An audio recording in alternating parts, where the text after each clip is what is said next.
자, 오늘 우리에게 주시는 하나님의 말씀입니다. 마가복음 1장 12절에서 13절 말씀. 우리 말씀 읽기 전에 제가 항상 빠뜨리는 것 같아요. 3월의 말씀 한번 우리 암송해 볼까요? 3월의 말씀 요한복음 16장 33절 말씀입니다. 요한복음 16장 33절 말씀. 지금까지 외운 말씀도 잘 암송하고 계시죠, 그죠? 네, 그러나 믿고. 자, 3월의 말씀 함께 암송합니다. 세상에서는 너희가 환난을 당하나 담대하라, 내가 세상을 이겼노라. 요한복음 16장 33절 말씀. 아멘. 아멘. 자, 우리 마가복음 1장 12절에서 13절 말씀 함께 보도록 하겠습니다. 신약성경 마가복음 1장 12절에서 13절 말씀. 우리 교회는 성경책을 꼭 들고 다니셔야 됩니다. 아시겠죠? 혹시 성경책이 필요하신 분들은 말씀하시면 제가 구매해 드리도록 하겠습니다. 다 같이 한 목소리로 봉독합니다. 성령이 곧 예수를 광야로 몰아내신지라. 광야에서 40일을 계시면서 사탄에게 시험을 받으시며 들 짐승과 함께 계시니 천사들이 수종 들더라. 아멘. 할렐루야. 자, 우리 성경책을 우리 다 같이 가슴에 못 두고 함께 우리 믿음으로 고백하면서 결단하면서 기도합니다. 성경은 살아계신 하나님의 말씀입니다. 성경은 내가 누구인지, 무엇을 가졌는지, 무엇을 할 수 있는지 말씀하십니다. 나는 성경을 말하는 사람이고 성경이 말하는 것을 가지고 있으며 성경이 할 수 있다는 것을 할 수 있습니다. 오늘 주실 말씀을 향해 내 마음은 깨어있고 내 심장은 열려 있습니다. 반드시 성취되는 하나님의 말씀을 통하여 내 삶이 꼭 변화될 것을 예수님의 이름으로 기도합니다. 아멘. 할렐루야. 아멘. 하나님의 은혜 가운데 우리 지난 월요일 날 우리 지성성교교회 아름다운 동행 승지순례를 잘 다녀왔습니다. 그 시간 하나님께서 주신 그 은혜를 기억하고 고백하고 지금 이 땅 가운데 살아가고 있는 저와 여러분들이 우리 믿음의 선배들이 보여주셨던 그 믿음의 길을 우리가 이어서 걸어가겠다라고 결단하며 많은 사람들에게 삶으로 나타낼 수 있는 우리 모두가 될 수 있기를 주님의 이름으로 축복합니다. 지난 시간에 사탄에게 시험을 받으시며 라는 제목으로 말씀을 나누면서 예수님께서 세례를 받으시고 난 이후에 성령님의 인도하심을 따라 광야로 몰아내심을 받으셨다라는 사실을 나눴습니다. 우리가 그 말씀을 통해 깨달은 중요한 메시지는요, 광야 같은 그런 험한 곳에서 시험을 당하는 것은요, 반드시 믿음이 약해서만이 아니라는 것입니다. 오히려 하나님께서는 어떤 일을 시작하려고 하시는 그 중요한 순간에 우리의 믿음을 확인하시고 단단하게 하시기 위하여 광야로 인도하실 때가 있다는 거예요. 그러니까 광야는요, 실패의 장소가 아니라는 것입니다. 광야는 믿음이 검증되는 자리입니다. 그리고 결론으로 연으로 함께 나누는 것은요, 광야는 우리를 무너뜨리는 곳이 아니라 내가 누구의 편에 설지를 선택하는 자리가 광야라는 거예요. 여러분, 신앙생활을 한다는 것은, 우리가 신앙을 가진다는 것은 이 세상에서 편하게 살아가기 위한 그런 기술을 연마하는 것이 아니라 매일의 선택의 삶 가운데 나는 주님의 편에 서겠습니다 라고 고백하는 결단의 삶이라는 거예요. 한번 우리 믿음으로 고백해 볼까요? 나는 주님 편에 서겠습니다. 여러분 정말이십니까? 날마다 선택의 기로에서 주님의 편에 설 수 있는 우리 모두가 될 수 있기를 주님의 이름으로 부탁을 드립니다. 오늘 마가복음 1장 13절에는요, 예수님의 그 광야 시험에 대한 그 내용을요, 다른 복음서와 다르게 아주 짧게 기록하고 있습니다. 광야에서 40일을 계시면서 사탄에게 시험을 받으시며, 이 짧은 한 문장으로 예수님께서 시험을 받으셨다라고 우리에게 가르쳐주고 있습니다. 그런데 마태복음과 누가복음에 보면 이 세 가지 시험의 장면을요 자세하게 기록하고 있습니다.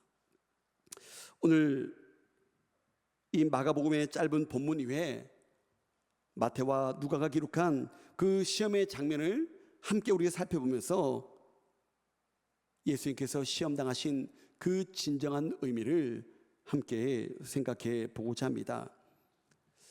우리가 잘 알고 있는 것처럼 사탄은 3번에 걸쳐서 예수님을 유혹하고 시험했습니다. 이 돌을 떡으로 만들어 봐라. 내가 저라면 이 천하 만국의 모든 것을 너에게 주겠다. 성전 꼭대기에서 뛰어내려 보라. 천사들이 와서 너를 받들어 줄 것이다. 여러분, 이 3가지에는요 공통점이 있습니다. 사단 마귀는요 모두 눈에 보이는 것으로 예수님을 유혹했다는 거예요. 하지만 예수님의 관심은요 정반대였습니다. 예수님의 시선은 달랐다는 거예요. 사탄은 눈에 보이는 것을 가지고 유혹했지만 예수님은요 하나님을 바라봤다는 거예요. 예수님은 그의 시선을 하나님을 향했다는 것입니다. 똑같은 광야에 서 있었지만 예수님의 시선과 사탄의 시선은요 완전히 달랐습니다. 사탄은 땅의 것을 보았고 예수님은 하나님의 말씀과 오직 하나님만을 바라보며 그 시선을 하나님께 두었다는 것입니다. 여러분, 오늘 우리의 인생도 마찬가지 아닙니까? 세상은 끊임없이 우리에게 이렇게 유혹합니다. 이렇게 속삭입니다. 눈에 보이는 결과가 너무나 중요하잖아. 속도가 실력이야. 결과가 믿음이야. 빨리 모든 걸 해결해야지. 이렇게 속삭인다는 거예요. 지금 당장 자기가 원하는 것, 자기가 추구하는 것을 얻으려고 노력하라고 유혹을 한다는 것입니다. 눈에 보이는 것이 전부인 것처럼 우리를 유혹한다는 거예요. 하지만 믿음의 사람은요 다른 기준으로 살아가는 사람입니다. 눈에 보이는 결과보다 하나님의 말씀을 먼저 붙들어야 된다는 것입니다. 당장의 유익보다 하나님의 뜻을 먼저 선택하는 것입니다. 믿음의 사람은요 속도보다 방향을 결정해야 되고요, 결과보다 하나님의 입에서 나오는 말씀을 붙드는 사람인 줄 여러분 믿으시기 바랍니다. 여러분들에게 묻습니다. 여러분, 지금 여러분들의 시선은 어디를 향하고 있습니까? 눈에 보이는 현실입니까? 아니면 보이지는 않지만 살아계신 하나님입니까? 광야 같은 인생의 자리에서 눈에 보이는 것에 끌려갈 것인지, 아니면 하나님의 그 말씀을 붙들고 주님 편에 설 것인지, 오늘 우리는요 광야와도 같은 이 시험의 장소에서 우리는 선택을 해야 된다는 것입니다. 오늘 우리의 그 선택이 우리의 신앙을 결정하게 될 것입니다.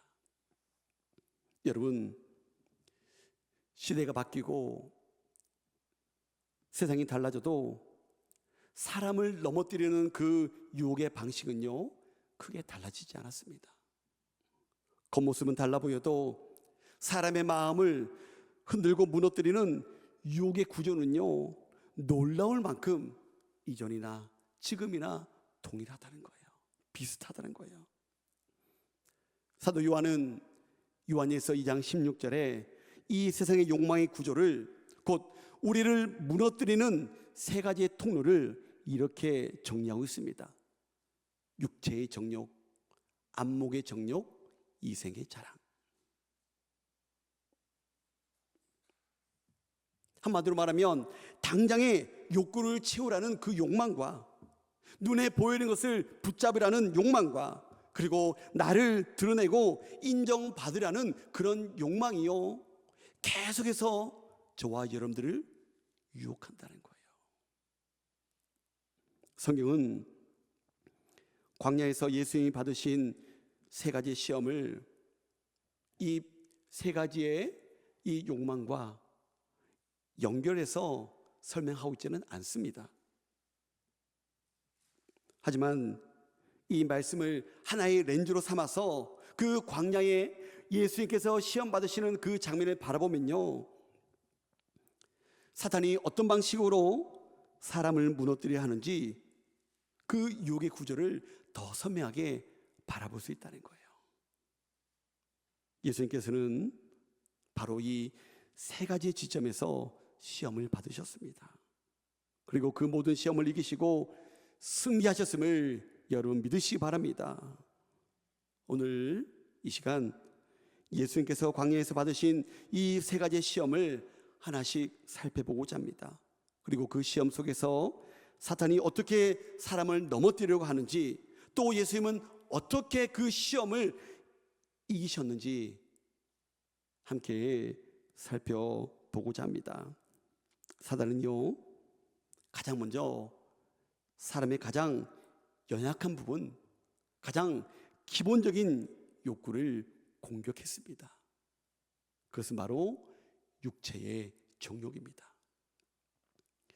예수님은 광야에서 며칠 동안 금식하셨습니까? 40일 동안, 그렇죠? 40일 동안 금식하셨어요. 지금 40일 동안 금식하신 그 예수님에게 가장 절실한 게 무엇이겠습니까? 그렇죠. 먹을 것 아니겠습니까? 예수님에게 지금 당장 필요한 것은 바로 빵 한 조각인 거예요. 사탄은요, 기가 막히게 그 지점을 파고들고 있습니다. 내가 만일 하나님의 아들이거든 이 돌들에게 명하여 떡이 되게 하라. 이 시험이 바로 요한일서 2장 16절에서 말하고 있는 육체의 정욕에 관한 시험입니다. 여러분, 여기에서 말하는 육체의 정욕은요, 그냥 단순하게 배고픔의 문제가 아닙니다. 하나님의 때와 방법을 무시하고 또 기다리지 말고 당장 너의 방법으로 너의 욕구를 해결해야 돼 라고 부추기는 마음입니다. 한마디로 말하면 육체의 정욕은요, 하나님보다 내 욕구가 더 앞서는 상태를 의미하는 거예요. 사탄은 육체의 정욕으로 예수님을 시험하기 위하여 이렇게 유혹한 것입니다. 아니, 배고픈데 왜 참고 있어? 하나님의 아들이라며, 전지전능하신 온 우주 만물을 다스리시는, 한마디 명령으로 모든 것들을 만들고 없앨 수 있는 하나님의 아들이라며, 이 돌들로 떡을 만들 수 있잖아. 너 배고프지 않아? 떡으로 만들어서 당장 해결해 봐. 그런 능력 있잖아. 내 힘으로 가능하잖아. 지금 이렇게 유혹하고 있는 거예요.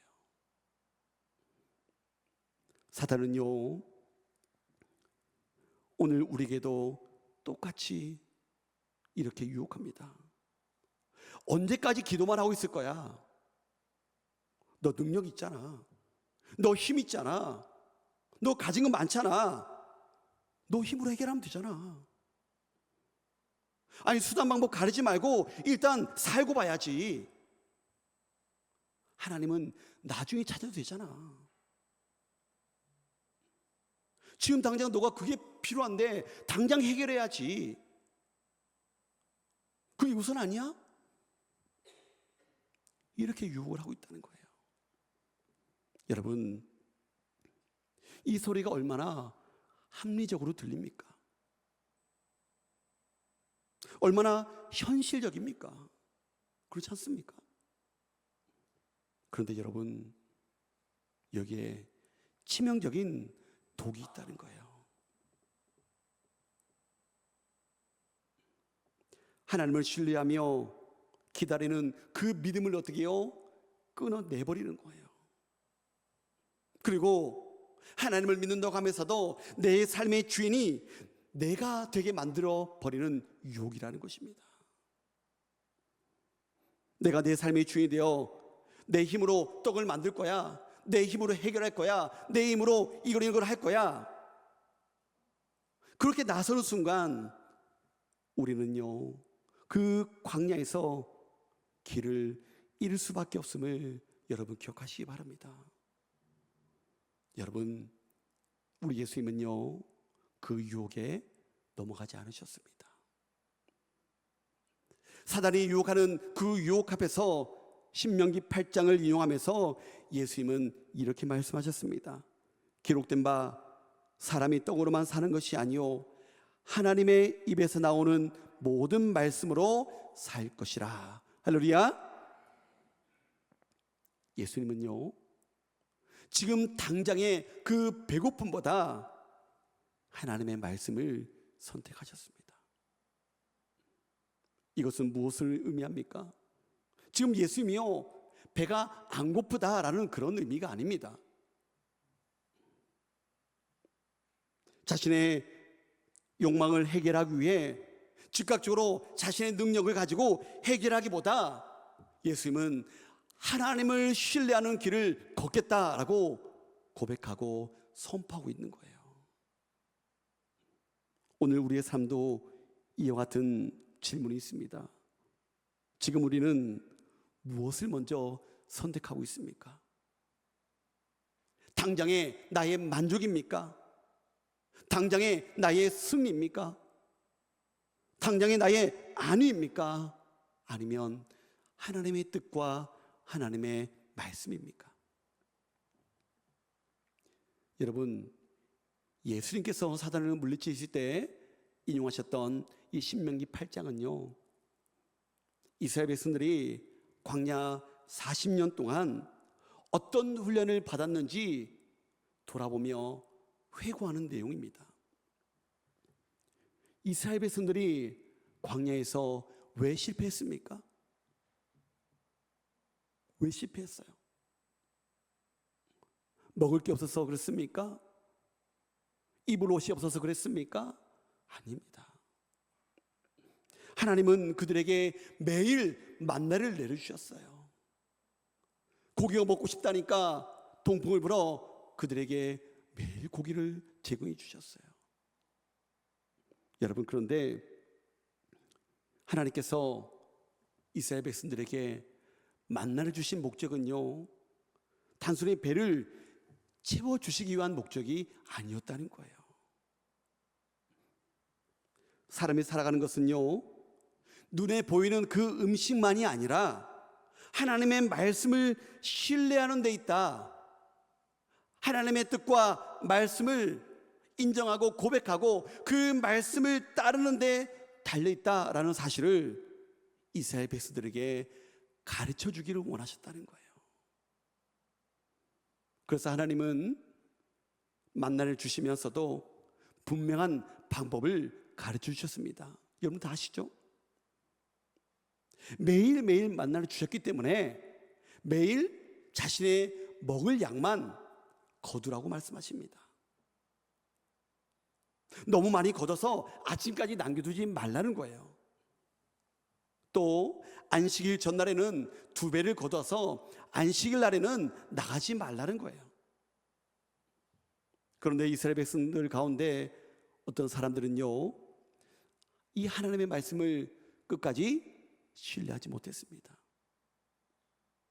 불안해했습니다. 누구처럼요? 우리처럼.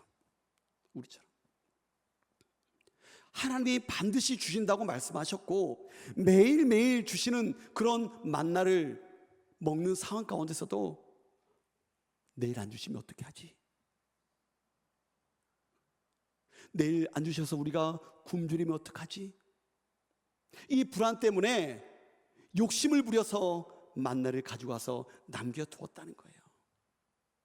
또 어떤 사람들은 안식일 날에도 밖에 나가서 그 만나를 구하려고 했다는 거예요. 겉으로 보면 이것이 먹고 사는 문제를 해결하는 그런 행동으로 보일 수 있습니다.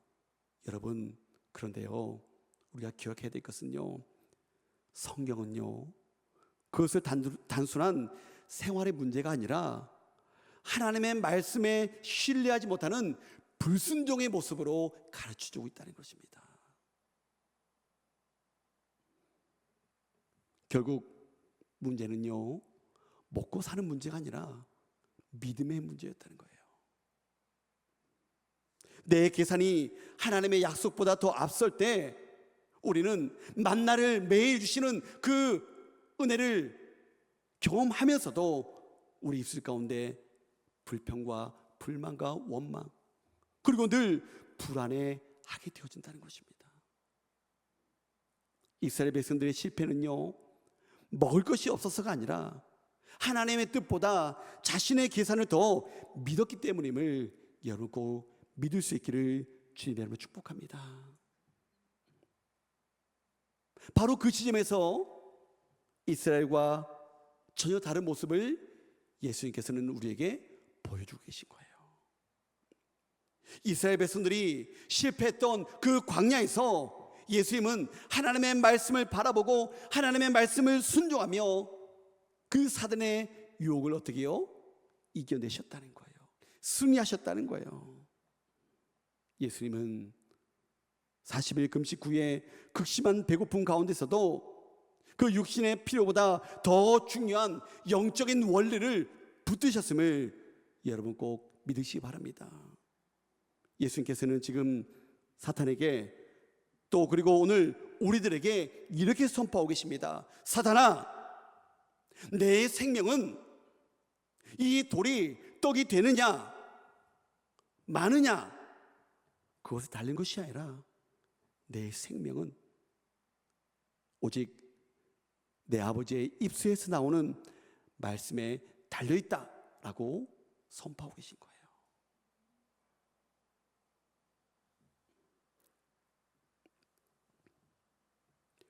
오늘 우리 삶의 우선순위는 어디에 있습니까? 세상을 살아가다 보면 여러 가지 문제로 어려움이 있습니다. 스트레스를 많이 받기도 해요. 우리가 예상하지 못하는 그런 어려움들이 우리의 삶을 가로막습니다.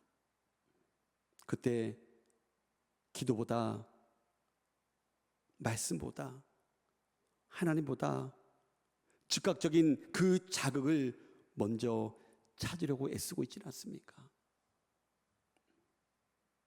하나님의 자녀라고 하나님의 말씀을 따른다고 고백하지만 인생의 위기 앞에서 말씀보다 세상의 빠른 그런 해결책을 구걸하고 있지는 않습니까?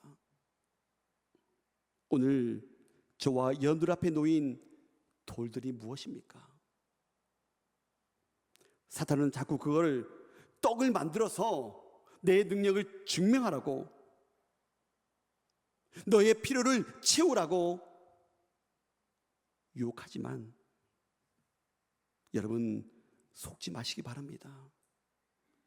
여러분, 우리가 증명해야 될 것은요, 내 능력이 아니라 나는 하나님의 말씀 없이는 단 하루도 살 수 없는 존재라는 사실입니다. 우리는 그것을 증명해야 되는 거예요. 이번 한 주간 하나님의 말씀보다 내 욕구를 우선시하는 그 육체의 정욕의 시험 앞에서 우리 예수님의 말씀처럼 하나님의 말씀을 가슴에 품고 선포했으면 좋겠습니다. 나는 떡으로 사는 존재가 아니라 하나님의 말씀으로 사는 존재다. 하나님의 뜻과 하나님의 방식으로 살아가는 존재다.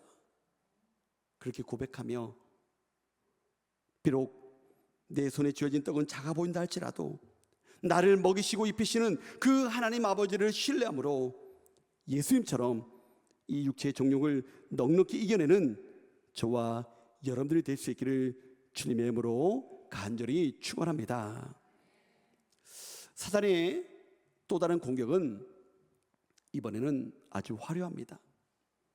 예수님을 높은 곳으로 이끌고 가서 순식간에 천하만국의 모든 권세와 영광을 보여주며 유혹했습니다. 여기에서 중요한 단어는요, 뭐예요? 보여주며,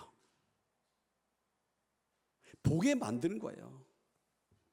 시각적으로 압도감을 지금 사탄은 주고 있습니다. 그리고 사탄이요, 예수님께 아주 달콤하게 제안을 합니다. 너가 나에게 절하면 너가 보고 있는 것, 이 모든 것 다 너에게 줄 거야. 그러니까 나한테 딱 한 번만, 몇 번만요? 두 번도 아니고 세 번도 아니고 딱 한 번만 절해. 그럼 이 모든 권세와 영광을 너에게 다 줄게. 이게 바로 요한일서에서 말하는 안목의 정욕입니다. 눈에 보이는 화려함의 마음을 빼앗겨서 진짜 소중한 본질을 놓치게 만드는 사단의 기가 막힌 전략입니다. 여러분, 안목의 정욕은요, 단순하게 아름다운 것을 보는 수준이 아닙니다. 눈에 보이는 세상의 화려함과 성공을 통해서 자신의 가치를 증명하려는 그런 욕망입니다. 그렇게 눈에 보이는 부와 권력, 성공, 명예를 붙잡으려는 그런 마음이 바로 안목의 정욕이라는 거예요. 그래서 사람들은 점점 그 눈에 보이는 것을 잡기 위하여 쫓아다니지 않습니까? 더 좋은 집, 더 넓은 집, 더 비싼 차, 더 화려한 삶, 더 높은 자리, 그것들을 바라보면서 그것들을 잡기 위하여 늘 애쓰고 노력하는 것이 우리의 모습 아닙니까? 여러분, 문제는요, 이런 것들이 우리의 시선을 하나님에게서 빼앗아간다는 거예요. 눈에 보이는 것에 마음이 사로잡히면요, 보이지 않는 하나님의 나라는요, 그 하나님의 나라의 가치는요, 점점 희미해질 수밖에 없다는 거예요.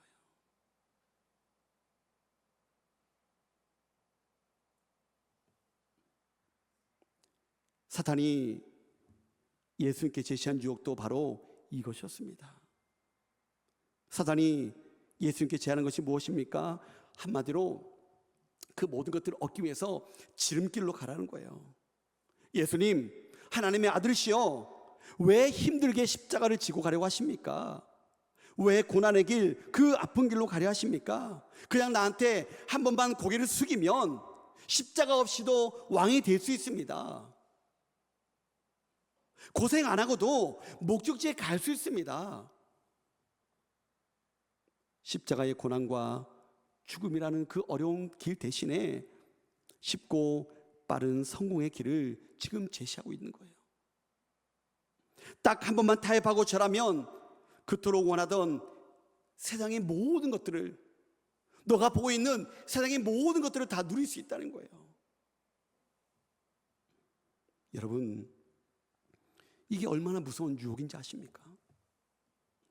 고난이 없는 영광, 십자가가 없는 부활, 이거를 택하라는 거예요. 오늘 우리에게도 사탄은요 똑같이 속삭입니다. 너 그렇게 정직하게 해서 언제 성공해? 이번 한 번만 딱 눈 감으면 돼. 이번 한 번만 세상 방식대로 타협하면 돼. 그러면 네가 꿈꾸는 자리, 네가 이루고 싶은 것, 너가 갖고 싶은 것, 그 화려한 삶 금방 내가 손에 쥐게 해줄게. 여러분, 우리는요 여기에서 무너진다는 거예요. 하나님, 딱 이번 한 번만요. 하나님, 딱 이번 한 번만요. 이렇게 말하면서 마귀에게 절하는 순간 우리는요 하나님의 자녀라는 정체성을요 팔아넘기게 된다는 것입니다. 여러분, 오늘날 사탄이요 어떠한 무기로 우리를 유혹하는지 아십니까? 사탄이 사용하는 가장 강력한 도구가 뭘까요?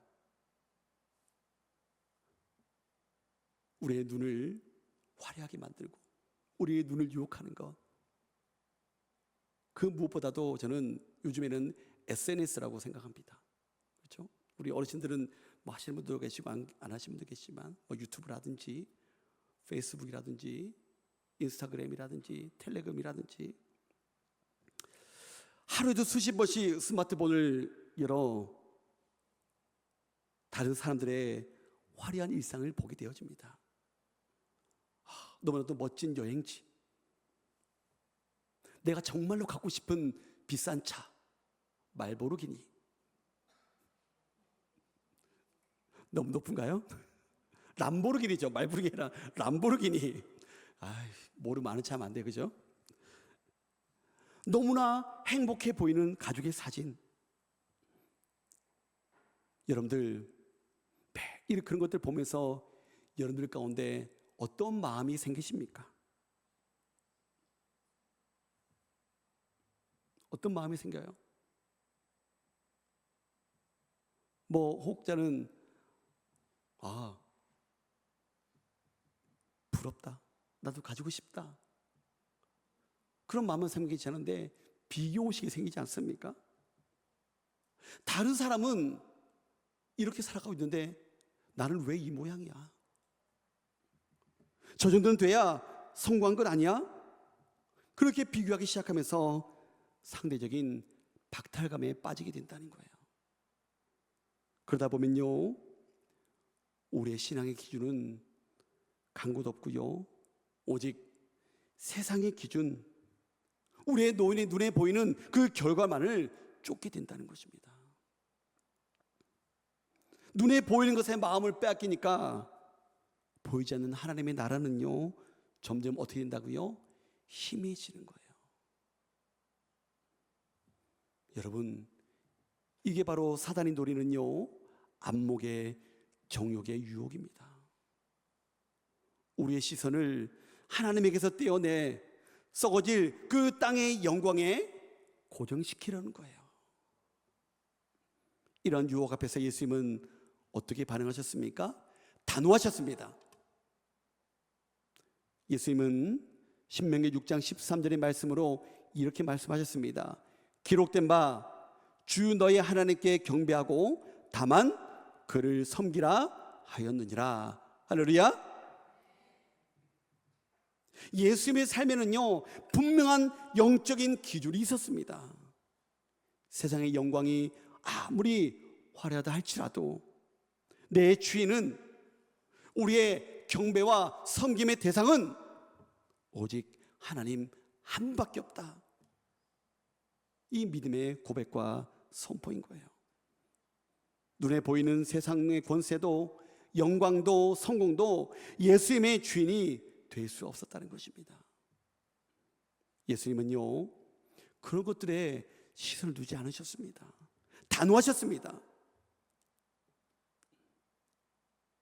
지금 예수님께서 이 사단의 시험을 받는 이 순간은 예수님의 공생의 사역을 시작하기 전입니다. 이 믿음의 고백과 선포는요, 앞으로 이어질 예수님의 그 사역에는 오직 하나님만을 바라보겠다, 하나님만 의지하겠다, 하나님 나라에만 집중하겠다라는 믿음의 고백과 선포라는 것입니다. 사랑하는 성도 여러분, 우리가 이 험한 세상에서 승리할 수 있는 비결이 어디에 있습니까? 우리는요, 시선의 싸움에서 이겨야 된다는 것입니다. 사단은 계속해서 우리들을 향하여 세상의 것들을 바라보라고 유혹합니다. 이 땅의 영광이 전부라고 속삭입니다. 그런데 우리가 그 유혹에 넘어가서 세상의 영광의 시선이 머물러 있다면요, 우리는요, 마귀에게 절한 것과 동일하다는 것입니다. 시선을 땅에 두면요, 세상이 커 보입니다. 세상의 성공이 대단해 보입니다. 하지만 시선을 하늘로 들어 하나님을 바라보면요, 이 세상의 영광은요, 아침의 안개처럼 덧없음을 깨닫게 되어진다는 거예요. 사랑하는 성도 여러분, 성도는요, 다른 시선을 가지고 살아가는 사람들입니다. 땅의 영광이 아니라 하나님의 영광을 바라보는 사람입니다. 보이는 것보다 보이지 않는 하나님의 나라를 더 가치 있게 여기는 사람들입니다. 세상은 끊임없이 우리에게 보여지는 것이 전부다 라고 외치지만 여러분 꼭 기억하시기 바랍니다. 보이는 것은 잠깐이요, 보이지 않는 것은 영원합니다. 우리 한번 고백해 보실까요? 보이는 것은 잠깐이요, 보이지 않는 것은 영원합니다. 이 진리를 꼭 마음에 새기시기 바랍니다.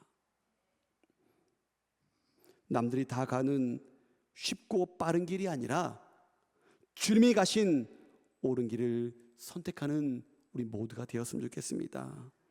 세상의 박수보다 하나님의 인정을 더 갈망하시기 바랍니다. 오직 하나님 한 분만을 만족하며 하늘의 영광을 바라보며 당당히 이 안목의 정욕을 이겨낼 수 있는 저와 여러분들 될 수 있기를 주님의 이름으로 축원합니다. 마지막으로 사탄은요, 예수님을 예루살렘 성전 꼭대기로 데리고 올라갑니다. 그리고 그 예루살렘 성전 꼭대기에 세우고 예수님을 시험합니다.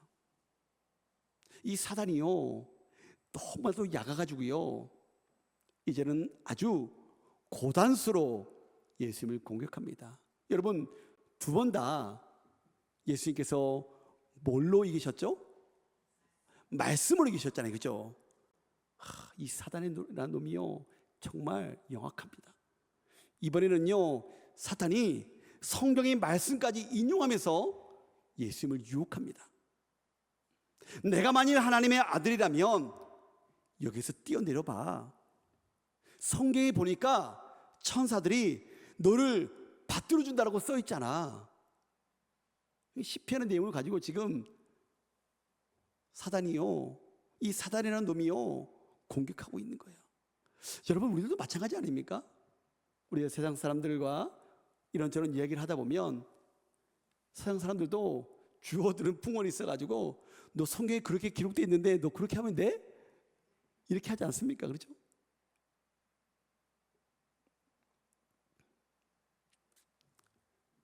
이 유혹이 바로 요한 1서가 말하는 이생의 자랑입니다. 우리 안에 가득한 교만과 인정 욕구를 건드리는 유혹입니다. 지금 사탄이 예수님께 속삭이고 있는 것은요, 너가 누구인지, 어떤 사람인지 사람들에게 한번 증명해 봐. 너가 정말 특별한 존재라면, 너가 하나님의 아들이라면 눈에 보이게 모두에게 보여줘봐. 좀 더 여러분들에게 자극적으로 말씀드리면, 예수님 조용히 사역하지 말고 화끈하게 보여주세요. 여기서 뛰어내려도 멀쩡하면 사람들이 한 번에 하나님의 아들이라고 믿지 않겠습니까? 당신이 얼마나 특별한지 이 사람들이 믿지 않겠습니까? 그 증명해 달라는 거예요. 이것이 바로 이생의 자랑의 유혹이라는 것입니다. 여러분, 이 시험에 이 이생의 자랑의 이 유혹의 본질이 뭔지 아십니까? 하나님을 믿는 것이 아니라 하나님을 이용해서 나를 드러내는 마음이라는 것입니다. 예수님께 기적적인 그 행동으로 사람들의 시선을 한 번에 사로잡고 자신의 존재를 드러내라고 지금 사단은요 부추기고 있는 거예요. 하나님의 영광의 목적이 아니라 내 명예와 내 만족을 더 중요하게 여기고 그것을 위해 하나님을 이용하라는 거예요. 하나님을 동원하라는 거예요. 여러분, 이것이 무서운 것은요, 우리가 이거를 신앙이라고 착각할 때가 많다는 거예요. 하나님께서 저와 여러분들에게 갖가지 많은 은사를 주시지 않았습니까? 여러분, 하나님께서 우리에게 주시는 그 은사는요, 내 만족과 내 유익을 위하여 사용하라고 주시는 은사가 절대로 아니에요. 하나님께서 주시는 그 은사는요, 많은 사람들을 유익하기 위하여, 많은 사람들에게 하나님의 영광을 드러내기 위하여 사용하라고 주시는 거예요. 자신의 유혹과 자신의 명예와 자신의 유익과 자신을 드러내기 위하여 사용하면서도 그것이 마냥 신앙인 것처럼, 하나님을 위한 것처럼 그렇게 드러낸다는 것입니다. 너무나도 무섭지 않습니까?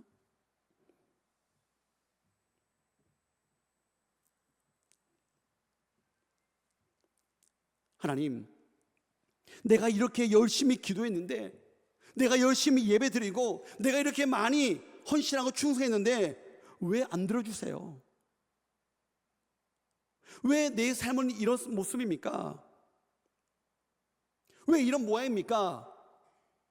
다른 사람들에게 하진 않지만 하나님께 이렇게 하소연 하는 것은, 그렇게 묻는 우리의 마음 가운데는 어떤 마음이 자리 잡고 있습니까? 하나님, 살아계시다면 하나님의 능력을 보여주세요. 그래서 제 체면 좀 살려주세요. 이런 마음 있지 않습니까? 이런 마음이 숨어 있지 않습니까? 이생의 자랑은요, 세상 사람들에게만 있는 것이 아닙니다. 우리 믿음의 사람들 가운데서도요, 이런 것들이 드러나게 되어진다는 거예요. 신앙생활 안에서도 아주 자연스럽게 드러나게 되어진다는 것입니다. 하나님을 사랑해서가 아니라 좋은 신앙인처럼 보이기 위해 행동하는 모습, 겉으로는 신앙인처럼 보이지만 속을 들여다보면 하나님보다 내가 중심이 되어 있는 모습. 여러분, 이것은요, 하나님을 예배하는 것이 아니라, 하나님께 영광 돌리는 것이 아니라 나를 위한 예배고 나를 위한 영광이라는 거예요. 겉모습은 거룩한 봉사인데 속사람은 나를 좀 봐, 나 이 정도야, 나 이런 모습이야, 내 능력은 이만큼 돼. 그렇게 아우성치는 이생의 자랑에 오염되어 있는 것입니다. 시대가 가면 갈수록, 시간이 가면 갈수록 이러한 유혹이요 점점 더 심해집니다. 요즘 세상은 자기 어필 시대입니다. 그렇죠? 자기를 많이 드러내야 된다는 거예요. 끊임없이 자기를 증명하고 드러내야 자기의 존재, 자기의 가치를 인정받는다고 많은 사람들이 가르칩니다. 그것이 세상의 가치관입니다. 무엇을 하든 사람들에게 보여주기 위해서 SNS를 통해서 끊임없이 올리게 되어집니다. 그것을 보여주고 인정받고 반응을 확인하려 한다는 거예요. 신앙도 조용히 하나님 앞에 서기보다 사람 앞에서 잘 보이고 싶어질 때가 많다는 거예요. 기도도 봉사도 헌신도 어느 순간 하나님께 드리는 것이 아니라 사람에게 보이기 위한 무대가 될 수도 있다는 것입니다. 이것이 바로 이 생의 자랑이라는 거예요. 여러분, 하지만 복음은요, 반대로 얘기하고 있습니다. 복음은요, 나는 죽고 예수로 사는 것이 바로 복음입니다. 내가 드러나는 자리가 아니고 내가 죽고 십자가만 드러나는 자리가 진짜 은혜의 자리인 줄 여러분 믿으시기 바랍니다. 이 교묘한 유혹 앞에 예수님은 말씀으로 단호하게 대답하셨습니다. 주 너희 하나님을 시험하지 말라. 주 너희 하나님을 시험하지 말라. 예수님은요, 자기를 과시해서 단 한 번으로 사람들을 휘어잡는 길을 택하지 않으셨다는 거예요. 그 성전 꼭대기에서 자신을 과시하지 않으셨습니다. 예수님께서는 오히려 그 골고다의 그 험난한 길을 오르시면서 묵묵히 십자가를 지고 죽으시는 순종의 길을 택하셨다는 거예요. 끝까지 하나님 아버지의 말씀에 순종하며 참된 하나님의 아들이 누구신지를 예수님께서는요 보여주셨다는 거예요. 여러분, 사람의 평가에 목을 매시지 마시기 바랍니다. 많은 분들이 저를 향하여 목사님 너무 잘생기셨어요. 찬양을 너무 잘해요. 그 유혹에 넘어가지 않습니다. 저는 제 자신을 너무 잘하고 있습니다. 매일 찬양하면 틀리고 삑사리 나고 거울 보면 왜 이리 못생겼지. 여러분, 사람들의 평가에 목매지 마세요. 우리의 중심은 늘 하나님을 향하면 되고요, 하나님께만 인정받으면 되는 거예요. 세상의 인정에 일희일비하지 마시기 바랍니다. 사람들이 인정해주면 기분이 좋아졌다가 조금만 뭐라 그러면 화를 내고 울분을 토하고 소리를 지르고, 이거는요 하나님이 우리의 모든 삶의 주인 되신다라고 고백하는 사람의 모습이 아니라는 거예요.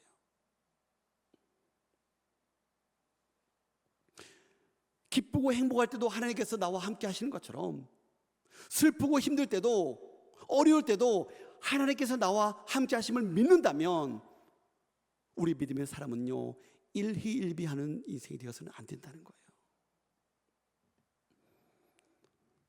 우리가 붙들어야 될 것은요, 내가 얼마나 대단한가가 아니라 하나님이 나를 얼마나 사랑하시는가입니다. 이것이 바로 이 생의 자랑의 유혹을 이길 수 있는 진정한 모습임을 여러분 믿으시기 바랍니다. 이제 말씀을 맺고자 합니다. 사랑하는 여러분, 오늘 예수님이 받으신 세 가지 시험을 살펴보았습니다. 육체의 정욕, 안목의 정욕, 이생의 자랑. 이 세 가지는요 오늘 우리들을 무너뜨릴 수 있는 가장 무서운 유혹이고요, 적들입니다. 그런데 여러분, 우리 예수님께서 이 세 가지 유혹 다 어떻게 하셨습니까? 다 이기셨음을 믿으시기 바랍니다. 어떻게 이기셨습니까? 그렇죠. 예수님이 가지신 힘과 능력과 지혜로 자신의 능력으로 이기신 것이 아니라, 예수님의 승리의 비결은 오직 한 가지밖에 없다는 거예요.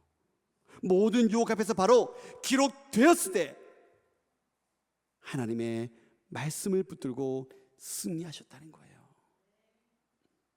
예수님은 이 유혹 앞에서 감정으로 반응하지 않으셨습니다.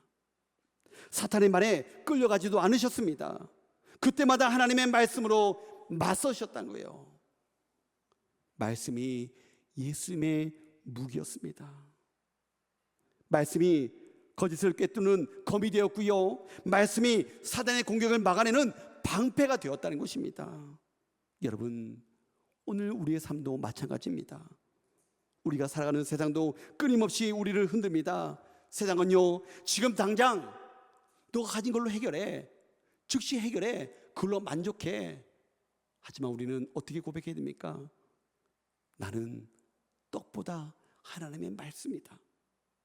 세상은 화려한 성공을 보여주면서 그것을 쫓으라고 유혹할 때 오직 나는 하나님만을 경배하겠습니다 라고 선포할 수 있어야 된다는 거예요. 세상이 너를 증명해봐, 너를 드러내봐 라고 부추길 때 나는 주님의 기쁨이면 충분합니다.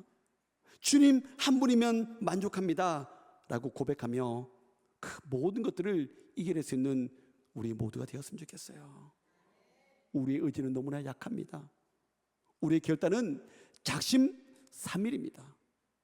그래서 우리에게 필요한 것이 무엇입니까? 말씀이라는 거예요. 말씀이 내 안에 있을 때 유혹은 힘을 잃을 수 있습니다. 말씀이 내 삶의 기준이 될 때 광야는요, 시험의 장소가 아니라 승리의 장소가 될 수 있습니다. 이번 한 주간 세상의 목소리가 아니라 하나님의 음성에 귀를 기울이십시다. 내 욕망의 소리보다 기록된 말씀을 더 크게 듣는 영적인 몸부림이 있기를 원합니다. 그리하여 욕망은 이 세상에서 말씀의 검을 높이 들고 주님과 함께 당당히 승리하는 우리 사랑하는 재성의 모든 성도님이 다 될 수 있기를 주님의 이름으로 간절히 축원합니다. 아멘.